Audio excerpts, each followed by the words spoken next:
Selamat datang dan selamat menikmati. Terlihat dua penjaga sedang berbincang tentang unknown yang baru saja masuk menantang lantai ketiga. Mereka yakin tidak akan ada yang berani untuk datang ke sini melawan perintah para guild besar. Tapi tiba-tiba saja, bayangan mengikat dan menghisap energi kehidupan mereka.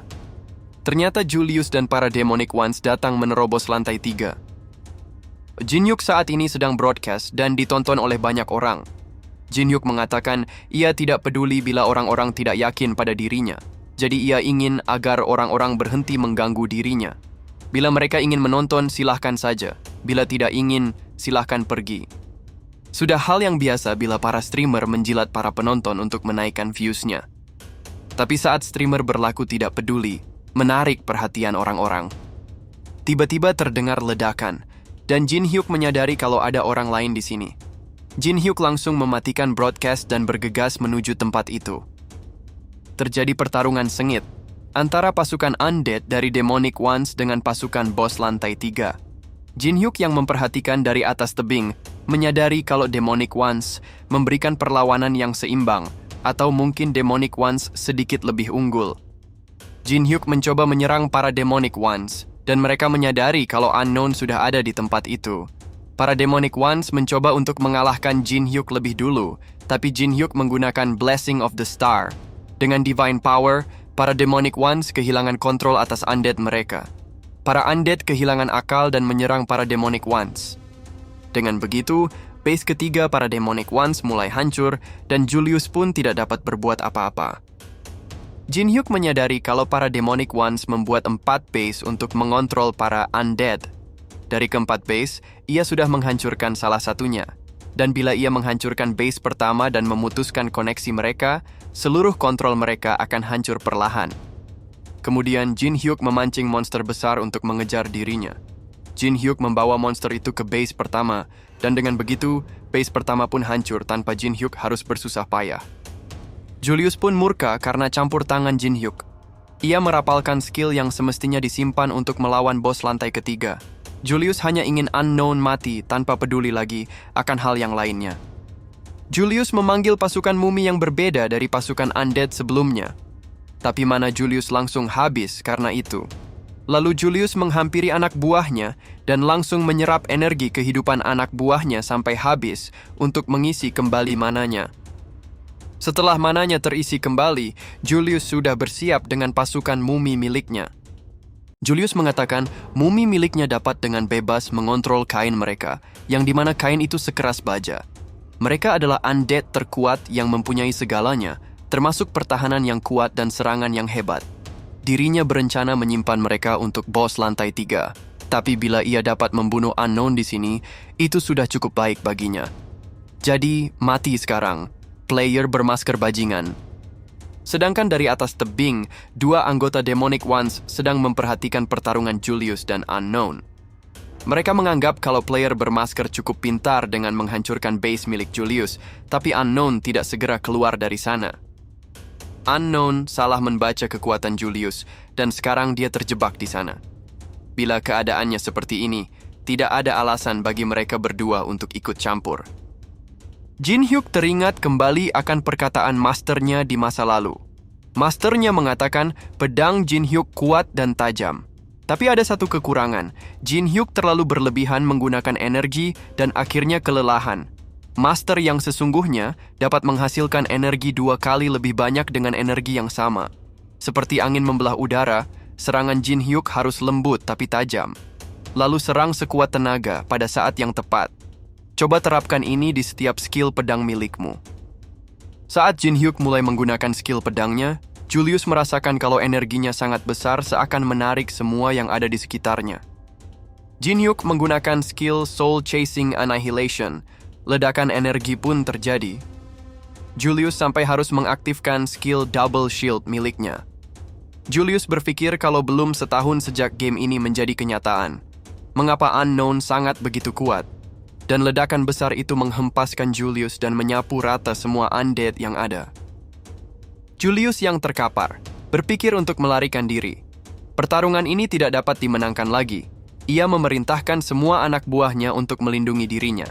tapi tampaknya tidak ada yang menghampirinya. Jin Hyuk mendekat dan berkata, Julius sama persis seperti Alex muridnya.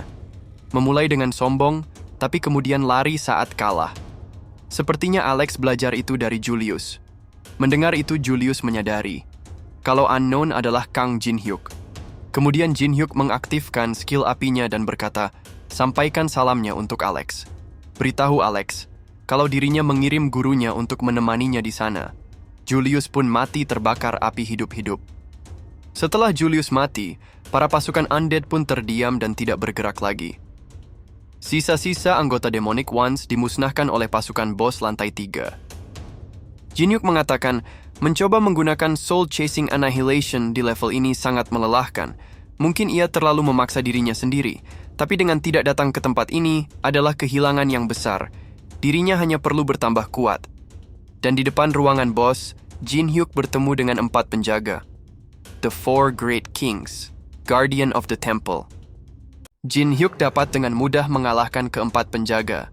Jin Hyuk mengatakan agar para penjaga segera mengeluarkan kunci dan memanggil bosnya. Salah satu penjaga mengambil kunci dan menancapkan di dadanya. Kunci itu mengeluarkan kuncup bunga dan mulai mekar. Keluarlah bos lantai ketiga dari bunga itu. The Bodhisattva of 1,000 Arms and Eyes, Avalokiteshvara. Bos itu mengatakan, sudah lama sejak 4 penjaga memanggil dirinya. Ia tak menyangka seorang manusia menjadi ancaman bagi pagoda miliknya. Dirinya tidak tahu akan hal lain, tapi ia mengakui kalau Jin Hyuk mempunyai nyali. Dirinya ingin menanyakan beberapa pertanyaan. Apakah Jin Hyuk tertarik untuk mengobrol sebentar? Jin Hyuk mengatakan, apakah bos itu pikir ini candaan? Segera selesaikan ini, dirinya sudah lelah. Ia tidak tertarik berbicara dengan patung. Bos itu mengatakan, kalau Jin Hyuk masih muda dan bodoh, setiap saat adalah anugerah. Dirinya akan memberikan pelajaran hidup kepada Jin Hyuk. Dan pada saat Jin Hyuk mati, momen itu akan hilang.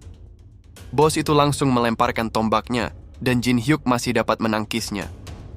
Jin Hyuk merasakan kekuatan serangan bos itu sangat besar. Dirinya hanya menangkisnya, tapi ia merasakan tulang di seluruh tubuhnya serasa mau pecah. Tapi ia harus bertahan, dan dirinya hanya punya satu kesempatan saja. Saat bos itu menyerang lagi, Jin Hyuk menggunakan skill S-nya untuk menahannya. Bos itu menyadari kalau skill yang Jin Hyuk gunakan berasal dari barat, dan ia sangat membenci hal itu. Jin Hyuk melemparkan perisainya, dan langsung ditangkap oleh bos itu. Bos itu berpikir kalau Jin Hyuk sudah putus asa, dan ternyata itu hanya pengalihan. Pisau Jin Hyuk sudah menancap di salah satu tangan bos. Bos itu mengatakan, racun tidak akan bekerja pada dirinya. Jin Hyuk mengatakan, itu sesuatu yang disebut dengan Blood Demon Spirit. Sekali terkena, akan terus menyebabkan damage. Bos itu mengatakan, dirinya tidak akan tertipu lagi. Yang Jin Hyuk dapat hanya satu lengan. Apa yang akan terjadi selanjutnya? Jin Hyuk mengatakan, kehilangan satu lengan tidak akan membunuhnya. Dan dirinya sadar tidak dapat menggunakan trik yang sama 2 kali. Tapi dirinya mendapatkan apa yang ia butuhkan. Lalu Jin Hyuk menggabungkan permata itu dengan sesuatu dan menghasilkan The Golden Dawn of Lemegeton. Lalu Jin Hyuk menggunakan Eye of Gluttony untuk melihat syarat mengcopy skill milik bos itu. Dan ternyata, syaratnya sangat di luar nalar. Jin Hyuk harus membuat patung es dalam 5 menit, menggunakan kostum, dan berdansa menggunakan musik. Jin Hyuk mengatakan dirinya dapat melakukan itu. Ia tidak dapat menyerah sekarang, walaupun syaratnya sangat aneh. Hanya di tempat ini, di bawah lantai 25, dirinya dapat mendapatkan mandala. Lalu Jin Hyuk mengeluarkan gramafon, memutar musiknya, dan memakai wig. Jin Hyuk mengatakan, mulai dari sekarang jangan bertanya apapun kepadanya. Dirinya sangat benci melakukan hal ini. Jangan lupa untuk subscribe, komen, like, dan share-nya ya teman-teman. Supaya tidak ketinggalan konten menarik Mimin selanjutnya. Thank you.